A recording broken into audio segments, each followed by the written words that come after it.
Sebanyak 5 provinsi termasuk Sumatera Selatan telah menetapkan status siaga darurat kebakaran hutan dan lahan pada musim kemarau tahun ini. Penetapan status siaga darurat ini dilakukan mengingat potensi kekeringan tinggi akibat fenomena cuaca El Nino. Meskipun tidak akan separah tahun 2015 lalu, namun dampak fenomena El Nino kali ini masih perlu diwaspadai di provinsi-provinsi yang rawan seperti di Provinsi Sumatera Selatan. Provinsi yang telah menetapkan status siaga darurat karhutla adalah Sumatera Selatan, Riau, Kalimantan Barat, Kalimantan Tengah, serta Kalimantan Selatan. Oleh karena itu, tim gabungan yang terdiri dari TNI, Polri, komunitas pencinta alam, dan juga instansi lainnya mulai melakukan tindakan pencegahan karhutla. Berdasarkan data BMKG, mulai Juli ini sudah masuk musim kemarau, dan puncak musim kemarau diprediksi Agustus hingga Oktober.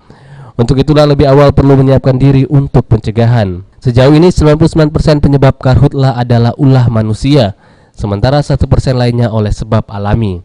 Oleh manusia pun terbagi dua, yaitu disengaja maupun lalai. Namun dari data BPBD Sumatera Selatan, sejauh ini membakar dengan membuka lahan masih mendominasi penyebab karhutla.